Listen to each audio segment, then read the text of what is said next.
Bom dia a todos.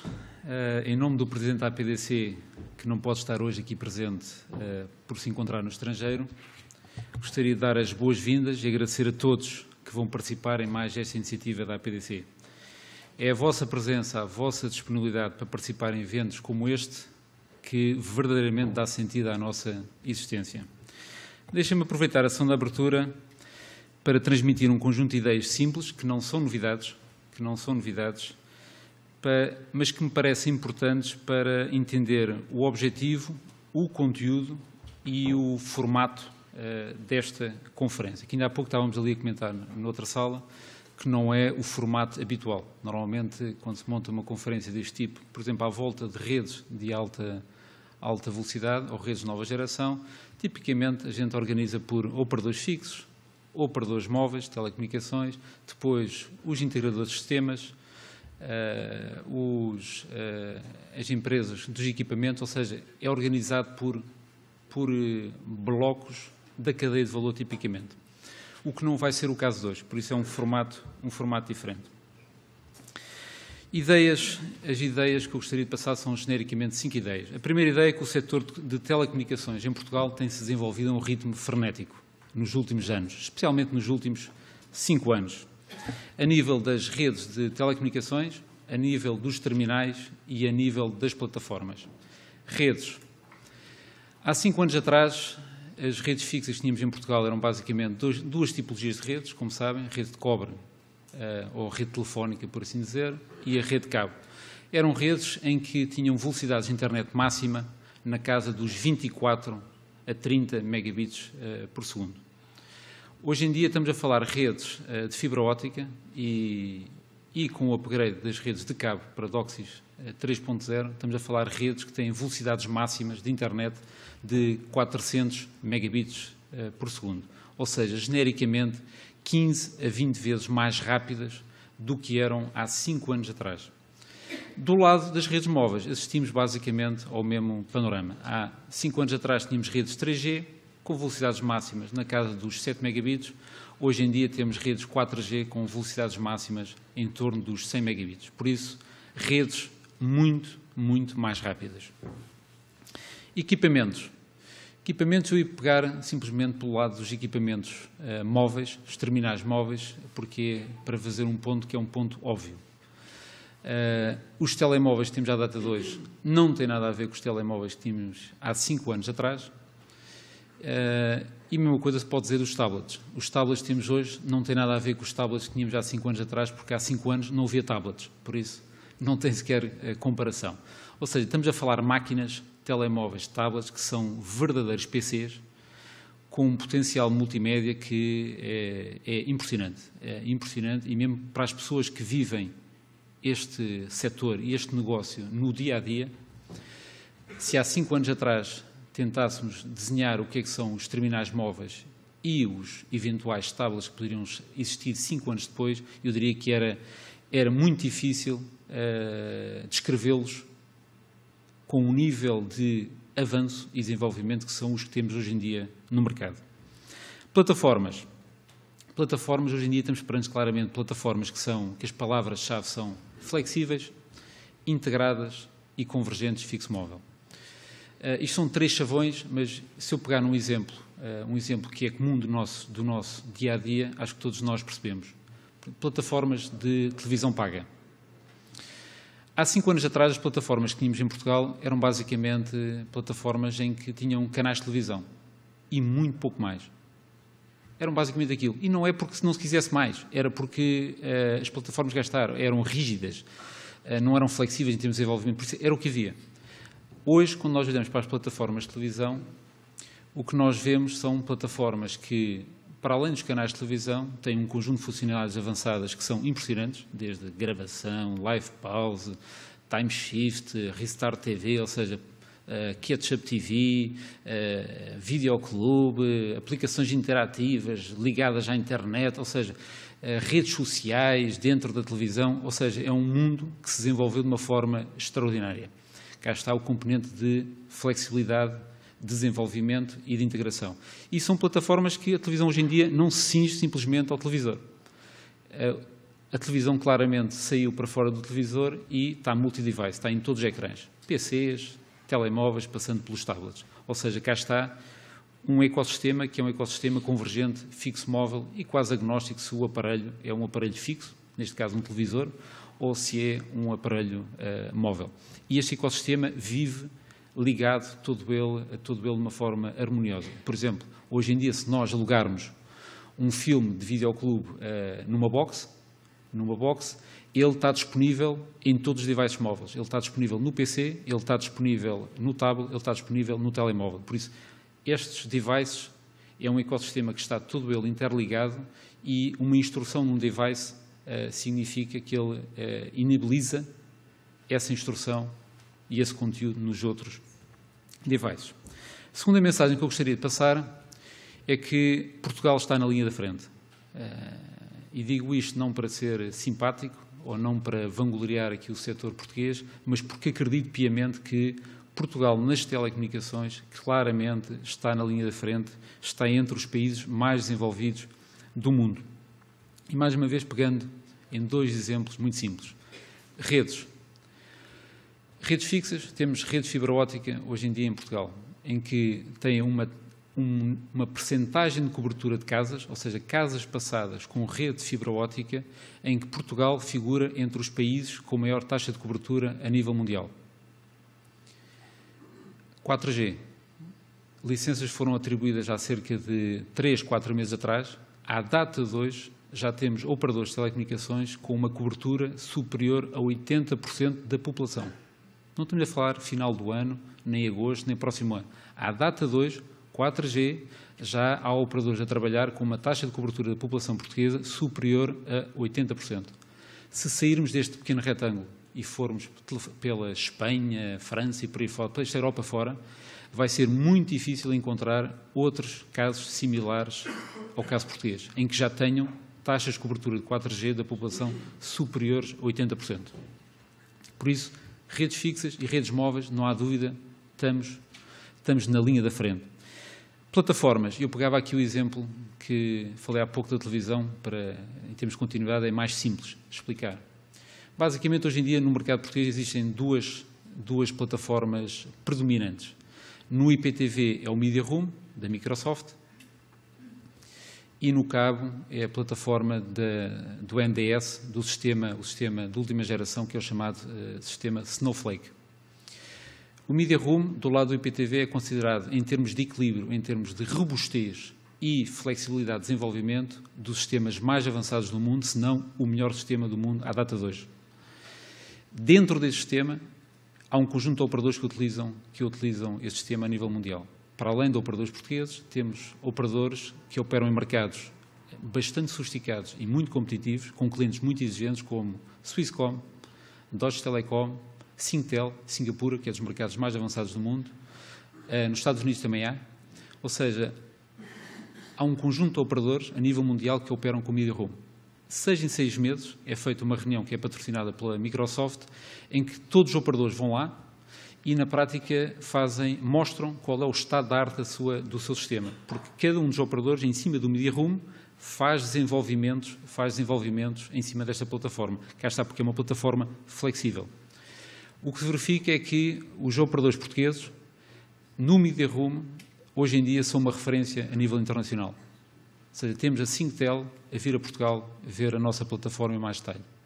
Temos Deutsche Telekom, ou seja, operadores que estão em mercados claramente muito envolvidos, com clientes muito exigentes, que o operador ou os operadores portugueses são uma referência do lado do IPTV, no sistema que eles utilizam. Olhando para o lado do cabo, o sistema Snowflake. Se não estou em erro, este é um sistema bastante evoluído, bastante sofisticado, novo, e segundo sei, Portugal foi o primeiro mercado onde ele foi feito o rollout desse sistema. Que mais uma vez mostra que, cá está, o sistema de última geração, novo, brand new, muito sofisticado, e que Portugal foi o primeiro mercado onde foi feito o rollout desse sistema. Por isso eu diria que mais uma vez mostra claramente que estamos na linha da frente. Estamos na linha da frente também na parte das plataformas. Por isso esta para mim é a segunda mensagem importante. Setor de telecomunicações, claramente estamos bastante bem em Portugal. E isto é importante. Ainda bem que estamos neste estado de desenvolvimento no setor de telecomunicações em Portugal, porque o país precisa. Precisam as empresas, precisa o Estado, o setor estatal, a sociedade e precisam as pessoas, os consumidores finais normais. Empresas, porque eu acho que é óbvio que o ambiente que nós temos aí, o ambiente macroeconómico que temos aí fora, que é claramente agreste, basta ver se a gente começar a percorrer os vários setores de atividade. Eu não sei se há um setor de atividade hoje em dia em Portugal que não esteja com queda de receitas, year on year. Acho que isso diz tudo. Ou seja, uma economia a cair e todos os setores de atividade, across the board, estão a perder receitas. Perder receitas significa, basicamente, há 3 palavras que surgem como fundamentais. É necessário cortar custos, é necessário aumentar a produtividade e é necessário tentar reinventar o negócio. Ou seja, inovação, tentar arranjar novas linhas de negócio, novos produtos que nos permitam tentar compensar a queda de receitas. Por isso, essas são as 3 palavras de ordem. Quando nós olhamos para o setor estatal e para as suas funções core de saúde, educação, justiça e segurança e face às restrições orçamentais que o país tem, que são por demais conhecidas por todos nós, a combinação disto faz com que encontrar aqui a quadratura do círculo entre cortar custos e, simultaneamente, melhorar o serviço prestado aos cidadãos e às empresas, até para contribuir para sairmos desta crise, não é fácil, de todo. É muito difícil encontrar aqui a quadratura. Como é que se corta custos para cortar o déficit e, simultaneamente, se melhora o serviço que é prestado às empresas e aos cidadãos? É muito difícil encontrar esta quadratura do círculo. Por último, pessoas, que na prática somos todos nós enquanto indivíduos. 2 vertentes, comunicações e entretenimento, que é onde os operadores de telecomunicações e as TICs como um todo podem contribuir. Comunicações, diria que a palavra de ordem é que o tempo cada vez é mais escasso.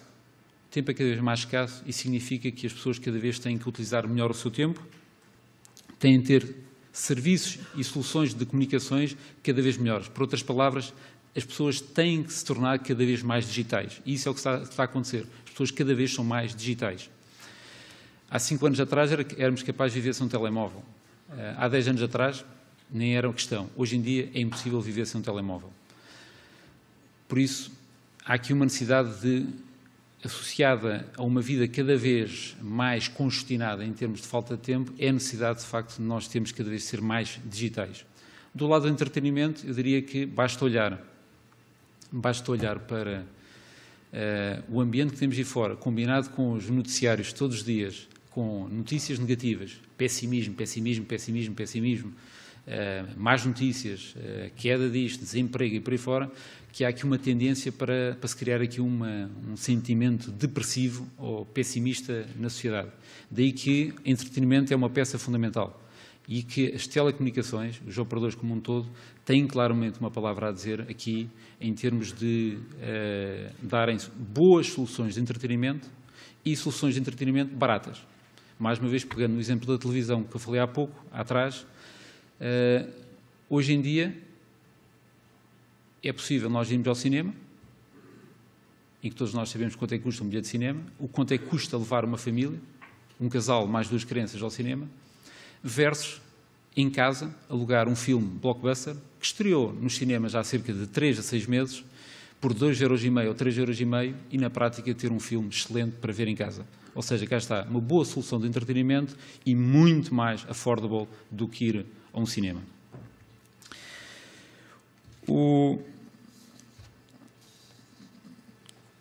Por isso temos aqui claramente desafios na vertente da empresa, Estado e dos consumidores finais.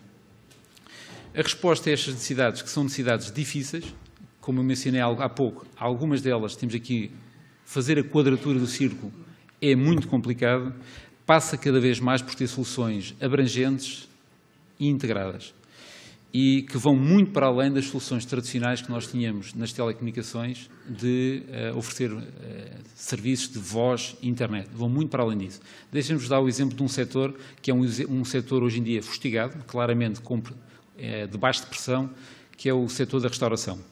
Hoje em dia já há ofertas no mercado por parte de operadores de telecomunicações que são ofertas completamente abrangentes e integradas, que têm desde voz, internet, televisão, todo o software para operar num restaurante, desde a componente de compras, gestão de estoques, gestão de venda, faturação, gestão dos empregados. Por isso, softwares completamente completos, de A a Z, com mais toda a componente, soluções que têm também a componente de toda a parte de equipamentos, terminais do ponto de venda, impressoras, caixas, as caixas com o dinheiro ligadas eletronicamente. Ou seja, já há soluções no mercado de operadores de telecomunicações que têm isto tudo. Voz, televisão, internet, software e equipamentos. Claramente uma soluções abrangentes e integradas. Quais são as vantagens para cá está, ajudar a fazer a quadratura do círculo num ambiente que é claramente difícil para o setor da restauração?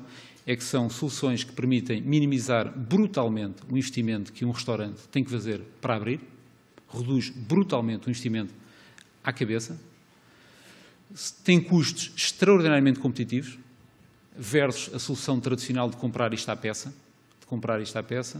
e são soluções que claramente contribuem para o aumento da produtividade. Cá está assente em cima de soluções de software, de equipamentos e de serviços de telecomunicações básicos, na prática internet e voz e por aí fora, que a combinação disto tudo claramente contribui para aumentar a produtividade dos restaurantes e a eficiência dos restaurantes. Quinta e última mensagem e ideia-chave que eu gostaria de passar está associada a duas palavras: parcerias e globalização. O que nós temos, basicamente, é duas tendências. Cá está, soluções cada vez mais abrangentes na cadeia de valor,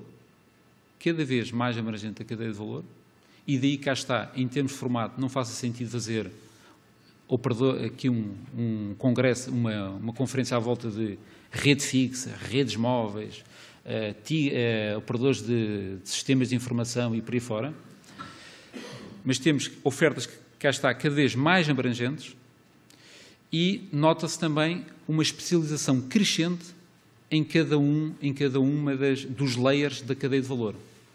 Ou seja, cada um tem que se tornar melhor naquilo que faz bem. A combinação destes dois movimentos, que é ofertas cada vez mais abrangentes e especialização, diz-nos uma coisa muito simples e óbvia. É necessário fazer parcerias e cada vez mais parcerias entre os players que operam nas cadeias de valor. Segunda palavra, globalização. Nós operamos hoje em dia num mundo cada vez mais global. E eu diria, ainda bem. Ainda bem. Com um mercado pequeno como nós temos, 10 milhões de habitantes, com taxas de crescimento da economia que são sempre bastante reduzidas, que não têm comparação quando se faz uma comparação com países asiáticos, com outras economias que crescem 5 a 10%, a combinação disto tudo, economia pequena e que cresce a taxas sempre bastante reduzidas, diz-nos que nós não podemos ficar neste retângulo. E isso é uma ambição que todos nós temos de ter, é que quando desenvolvemos estas soluções abrangentes, não podemos estar a desenvolvê-las com um foco que é simplesmente o mercado nacional. Temos de ter a ambição de desenvolvê-las pensando isto é para ser uma solução que vai ter que ser vencedora no mercado nacional e vai ter que ser vencedora no estrangeiro, noutros mercados, em mercados grandes, Brasil, Estados Unidos, Ásia, tem que ser vencedor lá fora, porque o grande mercado está lá fora. E muitas dessas soluções só são rentabilizáveis se a ambição foi exatamente operar em mercados muito maiores, com um scope muito maior do que o mercado nacional, que é um mercado pequeno. A combinação destas mensagens simples, são mensagens todas simples, eu diria relativamente óbvias, leva-me a dizer que o objetivo desta conferência da APDC não é debater sobre redes de nova geração, nem redes de alta velocidade. Esse não é o objetivo desta conferência. O objetivo desta conferência é, sim, debater em conjunto quais as melhores soluções para potenciar a utilização das redes de alta velocidade de nova geração em prol dos clientes. Ganham os clientes ao terem ofertas integradas que endereçam diretamente as suas necessidades, que são necessidades, como vimos atrás, cada vez mais complexas e difíceis de fazer a quadratura do círculo. Ganha o setor das TIC como um todo. Isto é muito importante, porque garante novas fontes de receitas e é muito importante. O setor de telecomunicações é um setor que, à semelhança dos outros, também está a cair em Portugal.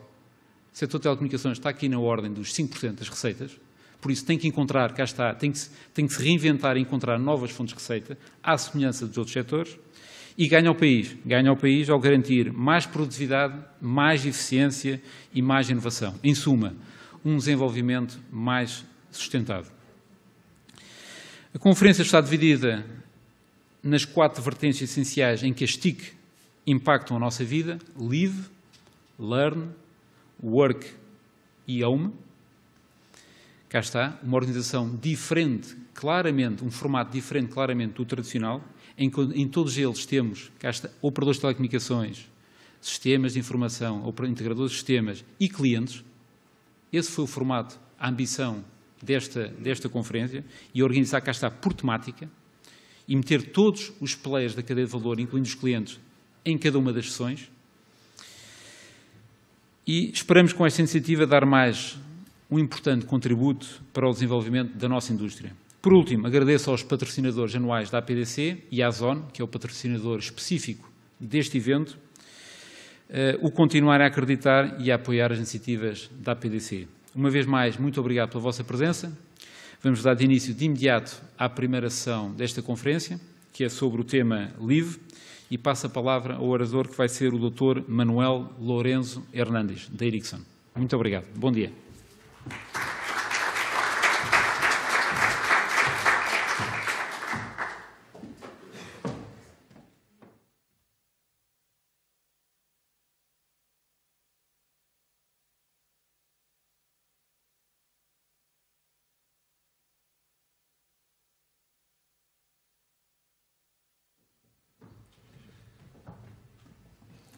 Hello, thank you for the invitation. I'm very happy to be here and follow your presentation.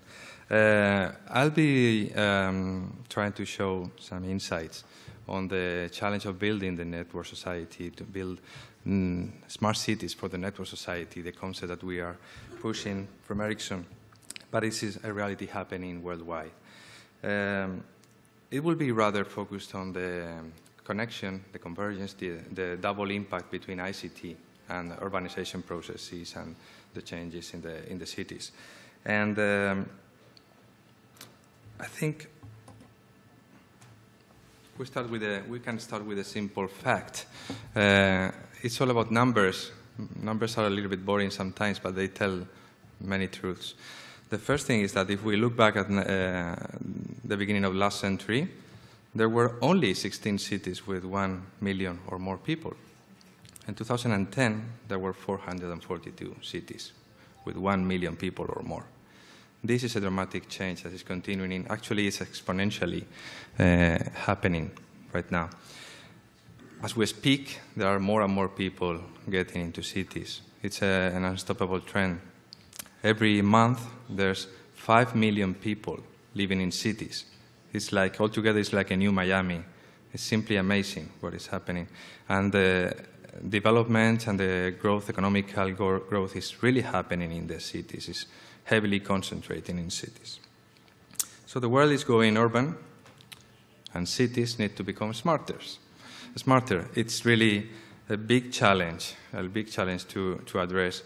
When I was younger and I moved to Madrid, to a large city from a little city in the southeast, everything was so messy, so many things happening. Is this really something that we need? So imagine if we are growing 5 million people every month in cities, how challenges are growing at the same time. And now we have the ambition to be much better in a number of parameters, environmental parameters, social parameters, and economic parameters. So these are maybe the type of postcards that we will be sending from a city when we're visiting a smart city. So many things. Foster economic growth, control of pollution, urban planning, long-term behavioral change, because otherwise nothing is really helpful. So many things happening, and there's a good news here. ICT is coming to the red. Actually, ICT is making it possible. Things that were completely out of a possibility 20 years ago now are so simple to really address and have actual returns in less than 2 years. Important returns that can save basically the planet if we take it seriously. What happened if we can comment 3 convergent trends making this possible? The first one is broadband, the second one is mobility, and the third one is the cloud. All of them together, not by parts, but together, can make the difference for the creation of smart cities. In different aspects, as you can see here, new jobs, GDP growth, we have to consider a single figure like a 10% increase in penetration of broadband causes a 1% increase in the GDP. It's amazing figures. It's amazing figures to consider. But altogether, it's not really about improving processes. It's about really changing the way that the cities work and attracting more people to the cities as a result. And again, creating new solutions for the city. So it's a virtuous circle that we are witnessing. It is starting today. One initiative to formally understand what is happening is the Network Society Index. It has to do with trying to find the connection, the cause-effect fact of ICT maturity in cities and the effect in the so-called triple bottom line of environmental, social, and economical development of cities. And as you can see there, ICT maturity is strongly correlated, very linearly actually, with the growth in the bottom line. And if we take a look at these 25 cities that are part of the study, Singapore, Stockholm, London, New York, you can see Seoul, Los Angeles, Beijing, it's so linear that it tells us that cities have to do it not to be behind the cities that are actually investing and changing their shape through ICT. Okay, a couple of examples just to make it more concrete. No 2 smart cities are the same. So I took these extreme examples. Stockholm Royal Seaport is about an urbanization project of a new area. So it's about creating a new part of the city with different partners, with different patterns. It's about addressing a clear objective of fossil-free energy, microgeneration, understanding also the dynamics of the city in we can work where we live rather than creating separate areas, minimizing traffic, controlling in real time what is happening, controlling the consumption, controlling the CO2 emissions from the beginning, from the conceptualization of the city. That is something you can do when it's a fresh start. Another example is what is happening in New York. New York, it's not so easy that we can change the structure of the city.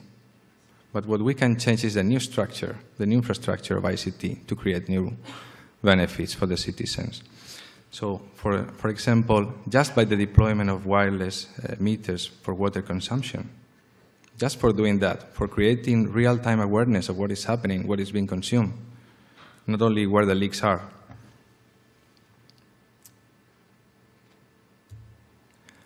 A reduction of 3% of the water consumption is now a fact. And that's only the beginning. If you take a variable, it could be water, it could be energy, it could be the flows of people. It's amazing what you can get because ICT is so advanced now to make it possible. In a sense, the architects, the city officials, need to consider that until today they have been giving permits to, open here road, fiber, or water, distribution of energy. But now they are going to give the freedom and regulate so that we can create ICT infrastructure that create new levels for the city. So the city is growing in new fashion to achieve new value for the economics, for the society, and for the citizens. Okay. Of course, it's not so easy to get there. The first pack of big question marks has to do with the priorities that a specific town has to make, the selection of projects, of activities, of needs. The stakeholders of the projects because a number of different disciplines are involved, a number of different companies and interests. Therefore, the governance, not to mention the financing, and the actual citizen engagement. If that can be settled, improvised, or decided, then there's technology challenges remaining. How about the infrastructure, the existing, the evolution, and the migration of infrastructure? What key new technology is required? Who is developing it? We need to really challenge the way this has to be done. It's not sometimes about big companies or big services companies. It's about engaging the entrepreneurs to create new services, to facilitate that they can create value for the users. The operation, something we tend to forget. If we create a classical infrastructure for a city with buildings, roads, and like that, there's an operation for tens of years. And it will happen the same with the new ICT infrastructure, so it's something to consider. Of course, the business model here, and how we enable service innovation. And returns on the investment, because everything looks like an experiment today. We touch something here, and we have a saving over 3.5% of water consumption. But it's so difficult to predict, because a city is a very complex system. So it's actually a lab, what we are creating every day in the new cities. Okay. A little bit on the complexity of making decisions has to do with if we try to think of three main axes of interest that we are requesting a new project for a smart city, call it a smart project, to have, would be the environmental, social, and economic. A specific project that we are considering can have a very big effect on the economic, low on the environmental, low on the social. And we have to compare that with other projects, project B, with limited but more balanced effect on the three axes, or with others who have a strong environmental impact, positive impact, I mean, good social impact, but low economic impact. So first comment here is, if you know someone who knows how to select the right project to do first, please tell me. This is quite a challenge. Okay, that's good news anyway. No matter what project you start to make your city smarter, you will have a gain of some type because of that specific project. But there's a second wave of effect due to having done that project. It's a medium-term effect because productivity will increase in other related areas. There's a strong network effect in whatever we do in a city, which is a network, a complex ecosystem of things. And there's even a third wave of growth that has to do with the new businesses that can be created beyond the reason why the project itself was launched. So, again, is it possible to plan in advance? The question would be to plan or not to plan. It is so difficult to predict how these three waves will come. The point is that the cities that are taking the first steps are verifying earlier than others the first, the second, and the third wave. And they will be the preferred cities for citizens and for growth in the future. So it's a matter of actual competition between cities. When you ask people where do you want to live, they don't tell you a country, they tell you a city. And this will be an important factor for that to happen. Cities need to attract talent, and smart cities will attract more and more talent. Okay, this is another view on the same fact. If we start and we invest a lot, for instance, in creating a smart grid infrastructure for a city, for a big city, are we really capturing all the value we can? In principle, and what we have learned from the story of the internet is that as soon as we create platforms and levels of progress, there will be other guys who will come and benefit from that and create new service. So we have to make sure that we don't create silo solutions that cannot evolve. They have to meet their purpose and evolve further. That's a super important message, not only for the efficiency, but for the growth. And a number of things have been happening and growing. it's all about machine-to-machine, heavy deployment of devices that we can sense and actuate upon monitor. It's about real-time data processing. A city is a real-time system. Everything that we can figure out, traffic lights, consumptions, people movements, it's about real-time. The cloud technology is there. It's thought for global, but a city is such a big global thing that can be applied perfectly. Data analysis, everything in the internet is about intelligence, about understanding what is happening right now. And open data, which is to me what closes the circle. The possibility that data is not like steel. You know, if you make a car with steel, the steel is consumed, and that is the car. There's no way you can do anything else with that steel. With data, you can consume it for a first purpose, use it for a second purpose, do market research, then it can be used for creating a new service, which is convenient for the, like that. So it's a living thing. Data is a living thing. If we keep it closed, then we don't have the benefit of the second, third, and fourth wave. But if we keep it open, then new services can be created. So if we put a little bit on the shoes of a city official when he's deciding to do this expensive project today, that requires a heavy investment, there's the possibility to capitalize that investment in the future with the second indirect returns of using the data they are generating for other purposes, which is fantastic. The trend that we are seeing in smart cities is that, of course, we need to have the pioneer, the first project, to check reality. But it's very much about one-off projects. We see that the most advanced cities are changing from silo projects, where they have a number of different headaches at the same time, to considering an architectural approach, where they try to tackle the different problems in a structured way. About creating a seamless access, about simplifying and making much cheaper the connectivity of devices, then or horizontalizing the services that can be reused for thin applications that more and more are created by external parties and entrepreneurs rather than by big companies. By that, it's not about efficiency. It's about really creating the ecosystem involving all the people who can create value at the different tiers. And this grows much faster than the traditional approach of a silo project. Talk a little bit about data. I could talk a lot about communication, but I prefer to talk about data, which I think is a key thing to make things change.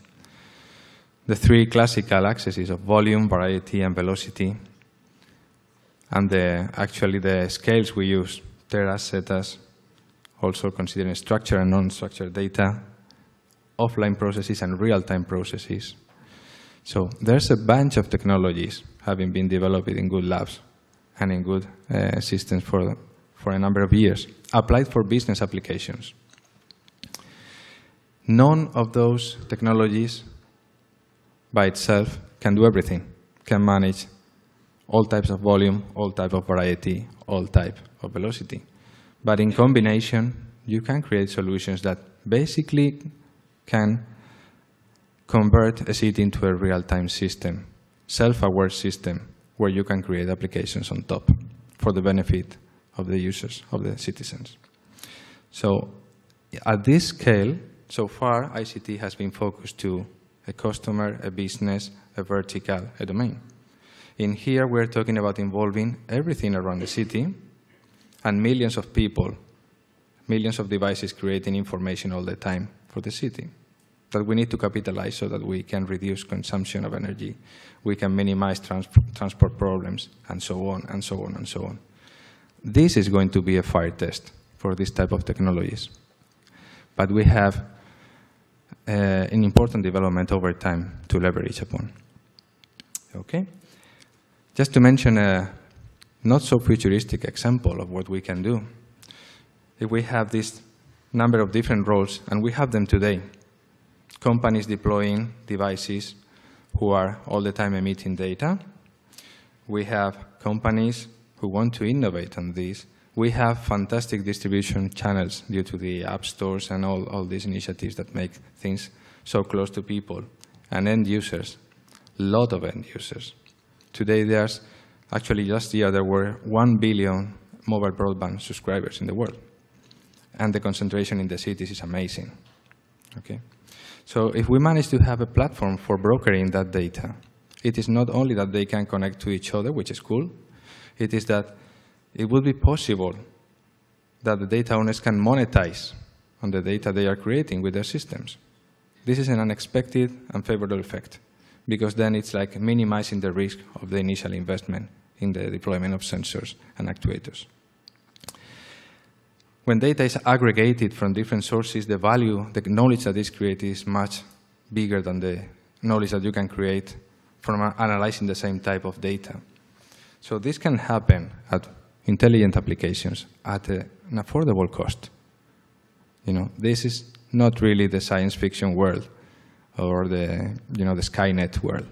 This can happen at the desktop of an application developer today. So we can multiply and amplify the effect of what we are doing in the smart cities very easily.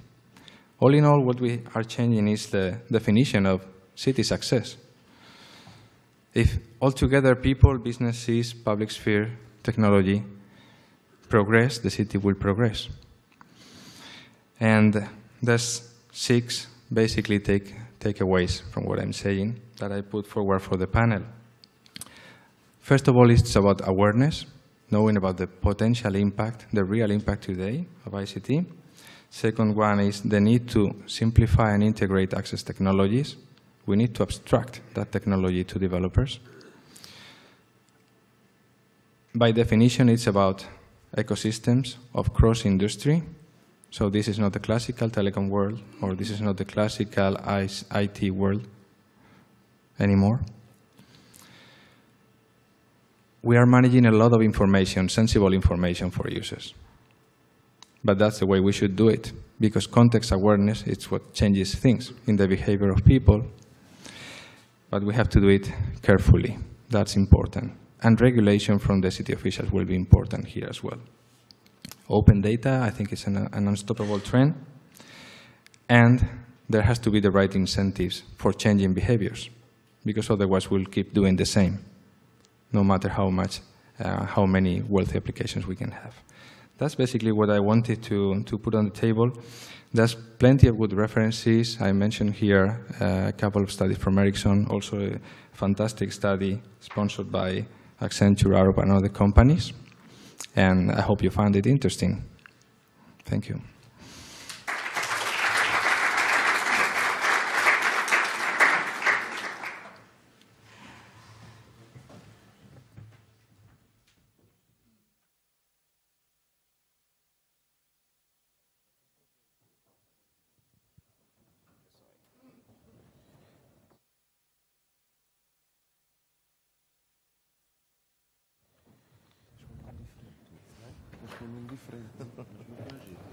Alterações significativas, e penso que isso é consensual na sociedade. Essas transformações precisam, obviamente, de ser conjugadas com melhorias estruturais e processuais, mas o painel de debate de hoje não vai, aliás, como o Pedro Leitão referiu no início, não vai propriamente entrar em detalhes tecnológicos, vai sim tentar dar uma abordagem mais centrada nas cidades. Percebendo, no fundo, como é que as cidades, como é que as smart cities podem representar vantagens competitivas na captação de cidadãos, de empresas, de investimentos. Eu não perco muito mais tempo a fazer a introdução, aliás, não me sinto sequer habilitada para tal, face aqui aos meus convidados, mas vou aproveitar para fazer uma pequena introdução de cada um deles. Eles fizeram-me aqui uma partida e trocaram os lugares, portanto eu espero não trocar nada, mas vou começar com o Rui.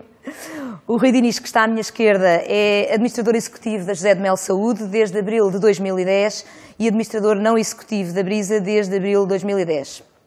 Entre 1996 e 2010 assumiu funções na McKinsey & Company, tendo sido sócio a partir de julho de 2002, Office Manager do escritório de Lisboa desde setembro de 2007 e responsável ibérico pelas áreas de seguro e de saúde. É licenciado em Economia pela Universidade Católica e eu fico muito contente de saber que somos os únicos não engenheiros neste painel. Ao meu lado está, ao lado do Rui, está o José Galamba de Oliveira, É presidente da Accenture Portugal desde 2005 e membro do Conselho de Administração desde 1996. Tem uma experiência de mais de 25 anos na área da consultoria de gestão e tecnologia em diversos setores de atividade e em clientes nacionais e internacionais. Em 2008, assumiu ainda a responsabilidade pelo Risk and Client Satisfaction Office dos projetos da Accenture no setor financeiro. É licenciado em Engenharia Mecânica pela Universidade de Manchester e frequentou diversos cursos de pós-graduação na Universidade Católica e no INSEAD. Ao lado do José está o Carlos Alves Duarte, é administrador executivo da Portugal Telecom para o triênio 2012-2014. Entrou para o grupo como administrador executivo na área de soluções empresariais, PT Prime, e como presidente da Comissão Executiva do segmento empresarial, isto é, em 2003. No seu percurso profissional foi ainda presidente da Comissão Executiva da ONI, presidente executivo da EDS e diretor-geral da EDS Portugal. Anteriormente foi General Manager da IBM Global Services, presidente da Rigorsoft e administrador executivo da Compensa. É licenciado em Engenharia Mecânica pelo Instituto Superior Técnico e tem com pós-graduação em Engenharia de Soldadura e um Master em Gestão de Marketing e Vendas. Ao lado do Carlos está o António Neto. O António é Global Account Director da Alcatel, está no grupo desde 1994, tendo desempenhado as mais variadas responsabilidades ao nível da corporação, tanto em Portugal como no estrangeiro. É também membro da direção da APDC e, portanto, está aqui quase com 2 chapéus. Vai ter aqui uma bipolaridade difícil de gerir, mas tenho sucesso que consegue. E é licenciado em Engenharia Física pela Universidade Nova de Lisboa. Por último, o Manel Lopes da Costa, que eu, aliás, aproveito para dizer já que tem uma limitação de tempo e que, por uma questão estratégica, optámos por deixar ali numa cadeirinha mais de canto, mas que, obviamente, à vontade, na altura que tiver que sair, nós continuaremos, se assim o justificar. O Manel é presidente da HP desde 1 de dezembro de 2011 e anteriormente ocupou o cargo de partner da Deloitte para as áreas de consultoria, estratégia e corporate finance em Portugal. Foi managing partner da Accenture, onde entrou em 1991, tendo desempenhado vários cargos, entre os quais a liderança na prática de financial services em África e a divisão de market para Espanha, Portugal, África e América Latina. É licenciado pelo Instituto Superior Técnico e professor convidado no ISCTE Business School, onde leciona tecnologias de informação para gestores, no Executive MBA. Eu, se calhar, peço desculpa, eu confesso que fiz aqui fiz um resumo, espero ter sido mais ou menos equilibrada no discurso, no resumo que fiz, mas eu, se calhar, começava ali pelo António, aproveitando o ponto de diferenciação de ser o único que não traz gravata, mas não é castigo. É só diferenciação, e pegava aqui um bocadinho nas apresentações que vimos anteriormente, tanto o Pedro como o Manel acabaram os dois por falar muito do valor que as Smart Cities podem de facto gerar, mas a verdade é que num contexto de recessão e de queda de consumo, para além de ser muito mais difícil explicar e justificar este valor, eu perguntava até que ponto é expectável que se possa continuar a esperar o pioneirismo e a inovação na área das Digital Cities, que, de certa forma, também já é reconhecida em Portugal. Ok, muito bom dia. Ouve-se? Ok. Muito bom dia. Obviamente tenho que agradecer à PDC, da qual eu faço parte, este convite. Portanto, é um agradecimento assim um pouco bizarro, mas realmente conseguimos desta vez, como disse o Pedro Leitão, formatar este debate de uma forma diferente e estamos particularmente contentes com isto, porque de alguma forma pensamos trazer um aporte diferente ao pormos pessoas de diferentes origens a discutir estas matérias. Respondendo à pergunta, ao desafio da Marina, o que eu posso dizer é que Portugal esteve sempre na linha da frente. Antes disso, deixem-me dizer uma coisa. O título desta conferência, obviamente, é Redes de Alta Velocidade. E, portanto, o que nós estamos a fazer esta conferência um ano depois de termos feito outra sobre a LTE. Obviamente que aqui abrimos o espectro a uma realidade não apenas da mobilidade, portanto são redes de alta velocidade, mas temos obviamente como background, como pano de fundo desta questão, as redes da quarta geração que foram lançadas recentemente em Portugal. E realmente Portugal foi um pioneiro nas redes móveis.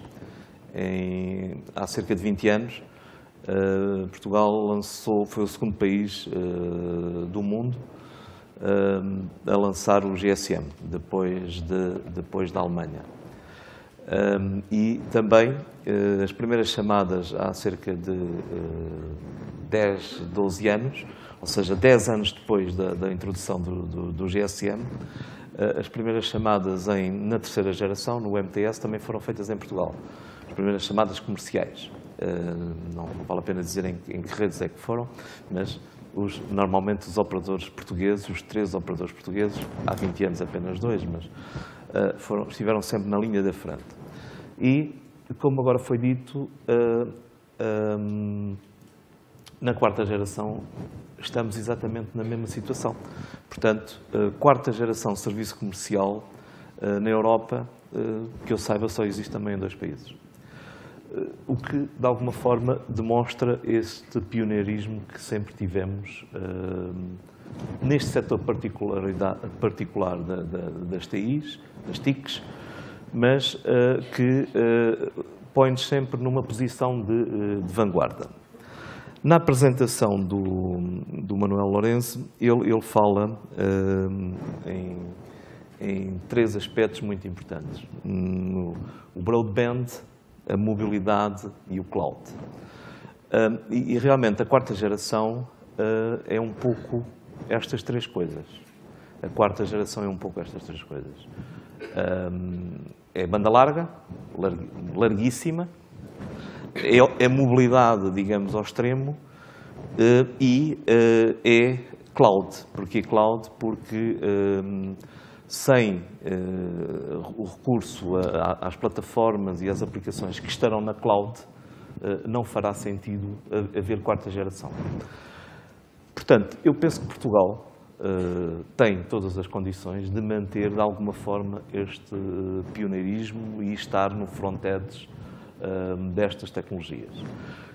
A questão que se coloca tem muito a ver com a sustentabilidade destas coisas. Eu penso que há alguns drivers para esta sustentabilidade. Nós, felizmente,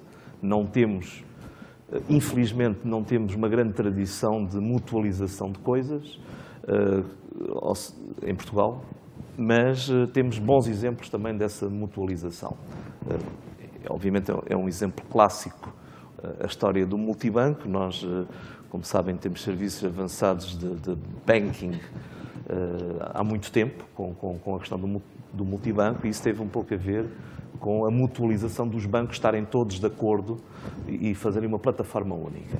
Portanto, aqui eu penso que o driver mais importante para a sustentabilidade, no fundo, deste pioneirismo é haver alguma mutualização de soluções e não cairmos na tentação, que às vezes caímos, de inventarmos a roda, ou não tanto inventarmos a roda, mas talvez fugirmos de standards, ou seja, tentarmos encontrar coisas muito específicas que só se aplicam a Portugal. Hoje, efetivamente, num mundo global e num mundo de uma economia cada vez mais transversal a todas as geografias, nós não nos podemos dar ao luxo de estar a fazer coisas locais. Temos que pensar e ter a ambição global. Manuel, pegando um bocadinho nas palavras do António, a propósito dos drivers que podem, de alguma forma, garantir a sustentabilidade das tecnologias em Portugal, o António pôs na mutualidade, não foi? Outros mais... Para já, a sua opinião relativamente... Eu sei que a questão da mutualidade, e não sou diretamente do vosso setor, é uma questão, não digo polémica, mas pelo menos discutível. Como é que o Manuel vê, por um lado, a mutualidade e depois quaisquer outros drivers que sejam relevantes para a sustentabilidade? Obrigado, Maria. Eu acho que é importante nós olharmos para estas novas formas de trazer a tecnologia naquilo que de facto aporta valor. E aporta valor não só àquilo que muitas vezes é mais apelativo, que é as pessoas, os gadgets, as pessoas como indivíduos e particulares, mas às empresas. Eu acho que muitas vezes nós esquecemos que o tecido empresarial português são PMEs.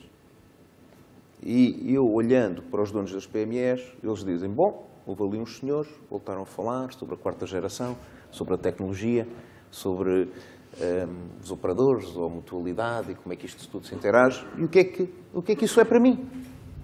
Sim, o que é que isto beneficia as PMEs portuguesas? Que são mais de 90% do nosso tecido empresarial. E com isto nós temos que ter, e eu acredito que as Smart Cities, e acredito que a questão das novas velocidades e da disponibilização de fibra óptica cá em todo o lado, muito por culpa das casas, muito por culpa do consumidor final, possa agora ser posto ao serviço das PMEs. E depois acredito que nós temos que arranjar serviços para que essas PMEs cresçam. Ou seja, tem que dar ao tecido empresarial português hipótese de aceder à tecnologia de uma forma que nunca ele teve hipótese de aceder até hoje. Os particulares vão à internet facilmente, as empresas não vão à cloud facilmente. E na cloud podem encontrar muita coisa. Portanto, aí, voltando um bocado ao tema da mutualidade, é a partilha. A partilha, seja ela da rede, que é um grande desafio, mas a partilha de aplicações, a partilha de soluções para serem economicamente viáveis. E eles perceberem que esta nova tecnologia também pode estar ao serviço deles, PMEs. Isso é a parte mais difícil. Se nós não conseguimos chegar a estas empresas, a economia portuguesa não arranca. Porque isto não pode ser tecnologia unicamente para os particulares que têm hipótese de ter gadgets e para as grandes empresas. Essa é a minha visão, mas depois voltaremos a isso. António, vou pegar noutra coisa que disse para desafiar aqui o Carlos, e não é à toa que eu escolho o Carlos. Porque o António falou na questão de aproveitar as soluções globais. O que é que isso quer dizer? Isto é um mercado caracterizado, obviamente, por grandes players, já sabemos, seja na área da infraestruturação, dos operadores, das plataformas. O que é que isto significa? Há espaço para as PMEs intervirem nesta construção das Digital Cities? Há espaço para até as faculdades, os centros de investigação terem um papel a desempenhar neste âmbito? Ou isto, no fundo, acaba... Todas fáceis, porque são todos os temas tão abertos. Exatamente. Nós temos de dizer aquilo que nos vier à cabeça. O tema transportes, quando nós temos trabalhado com algumas empresas de transporte aqui, e eu, vidas passadas, trabalhei com outras empresas noutros países. E é uma coisa interessante, porque 8, 10 anos atrás, o conceito daquilo que se chamava Connected Transport era um conceito que se esperava que viesse a arrebentar de uma forma extraordinária. E foram criados por várias empresas de transporte, a nível europeu e americano, que são quem estão mais avançados neste tema, conceitos que não tiveram sucesso depois. Não tiveram sucesso de utilização e tudo isso.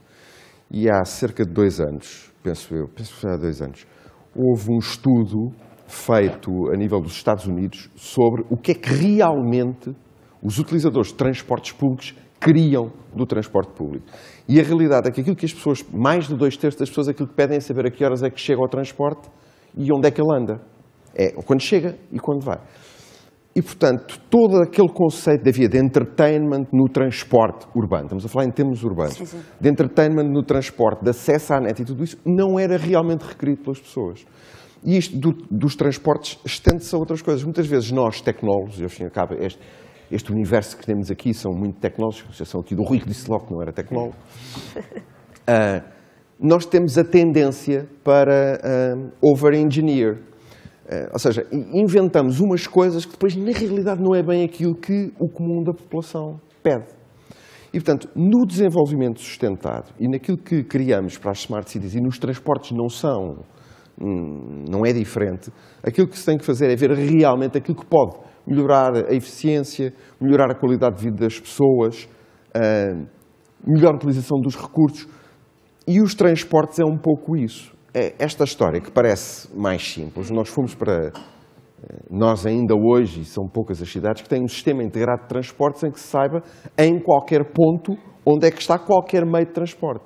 Portanto, a história dos nós intertransportes, os intermodais. Isso não está a suceder. E não está a suceder de uma forma integrada. E, portanto, aí a tecnologia tem um grande ponto. As comunicações têm um grande ponto, a integração de sistemas tem aqui um valor acrescentado tremendo, e eu penso que é por aí que se deve ir. E não tanto no sentido de tornar cada vez mais sofisticado aquilo que se dá no transporte, mas é sim naquilo que se pode extrair mais do transporte e de facilitar a vida das pessoas. Portanto, acho que há aí trabalho a fazer, forte. Algum exemplo interessante? Eu penso que o exemplo... Eu te pergunto porque desconheço. O exemplo mais interessante é o novo sistema de transportes em Londres, que está a caminhar nesse sentido, mas ainda não está lá. E penso que é o mais avançado da Europa neste momento. Depois há os sistemas da grande saúde, também bastante avançado, mas também que começou exatamente do outro lado, ou seja, do entertainment, do acesso à net, do conforto e tudo isso. E descurou um pouco o trabalhar vários meios de transporte. E que agora estão a avançar também nesse sentido. Portanto, eu penso que são os dois mais avançados que há neste momento. António, eu queria fazer uma pergunta também assim, quase provocativa, mas não resisto. Esta coisa das sociedades virtuais, das sociedades digitais, é tudo muito interessante, é tudo muito coordenado, a informação está toda disponível, a GEDMEL Saúde sabe tudo sobre mim, a PT sabe tudo sobre mim, etc, etc, etc. Onde é que se separa aqui esta distância entre o ótimo, estão a prestar um excelente serviço e isto já é um bocado Big Brother? Uau, essa pergunta é mesmo difícil. Isto é típico de consumidor, um bocado preocupada com a ideia de, a partir de agora sabem tudo? Essa pergunta é realmente difícil. Como tudo na vida, as coisas têm sempre dois lados. Um lado, o dark side e o lado visível. Obviamente que quando queremos falar das coisas de uma forma positiva, falamos do lado visível. Quando queremos falar de uma forma negativa, falamos do dark side. Mas basicamente é esta a resposta que tenho que lhe dar, porque é óbvio que eu, aliás, dou o exemplo da minha mulher que não queria ter Facebook, mas foi quase compelida pelos amigos a ter, digamos. E isto está a acontecer um pouco por todo o lado. Portanto, nós, eu lembro-me, como estou nesta indústria já há algum tempo, ter imensos amigos, e alguns estão aqui, em que eu era realmente algum extraterrestre porque usavam um telemóvel. Portanto, há 20 anos, usar um telemóvel era uma coisa completamente fora de tudo. E as pessoas, mas para que eu quero isso? E a realidade é que, provavelmente, ninguém aqui não tem telemóvel. Alguém aqui tem telemóvel? Não tem telemóvel? Isso seria uma coisa surpreendente. Ninguém não tem telemóvel. E agora vamos fazer outra pergunta. Alguém não tem uma conta do Facebook? Vai haver várias mãos no ar. Ok, reparem, já não são assim tantos. Não são assim tantos. Ok? E se calhar, se fizéssemos esta pergunta há um ano, o Facebook já é o que era, e aliás havia o filme aí do Zuckerberg, e portanto toda a gente sabia o que era, havia muito mais dedos no ar. E eu tenho a certeza que para o ano, quando formos fazer esta conferência, que vai se chamar outra coisa qualquer relacionada com a alta velocidade ou com a quinta geração, porque não vai haver tão cedo, já se calhar o número de pessoas temos que os monitorizar. Já não vai tem. acontecer nos próximos meses. serão muito menos. Marino, é o que me apetece responder, efetivamente, haver essa partilha e essa disponibilidade de informação tem lado, é muito positivo e, inclusivamente, permite construir modelos de negócio de uma forma mais rápida e permite, por exemplo, fazer o chamado profiling das pessoas e adequar a oferta melhor ao perfil e tal. Obviamente que tem riscos, mas os riscos são, também nos pode cair um avião em cima, digamos assim. Não é por isso que vamos acabar com a indústria do transporte aéreo. Eu queria só, se me permitir, reposicionar aqui um pouco a questão, porque estamos a falar de redes de alta velocidade, e reposicionar neste sentido, que é, efetivamente, nós temos, as coisas não aparecem por decreto, quer dizer, não há aqui planos quinquenais, tipo União Soviética, aqueles planos a 15 anos, não. As coisas não aparecem por decreto, as coisas aparecem porque criam-se condições. E eu penso que, neste momento, estão criadas muitas condições. Estão criadas condições pela positiva e, infelizmente, algumas pela negativa. As condições pela positiva no que nos toca nesta matéria tem a ver com o facto de termos um país completamente infraestruturado em termos de fibra. E temos um país que já tem uma cobertura, eu diria geográfica, porque ainda não tem em termos de tráfego, portanto, quando as pessoas começarem a usar o 4G há que densificar, mas em termos geográficos já temos uma cobertura a 80% na quarta geração. Ou seja, temos boas condições para, em cima destas redes de alta velocidade, portanto, quer na fibra, quer no wireless, portanto, quer no 4G, criarmos o que quisermos, nomeadamente no que estamos aqui a discutir, digamos, ter um living mais facilitado e, em última análise, mais feliz, porque é o que nós queremos ser, é felizes. Mas António, pegando exatamente na questão, eu penso que se calhar até estava aí por aí, pegando concretamente nas redes de alta velocidade, o que é que nós podemos esperar? Eu como consumidor, ouço promessas incríveis. Isto vai ser uma série de killer applications completamente disruptivas,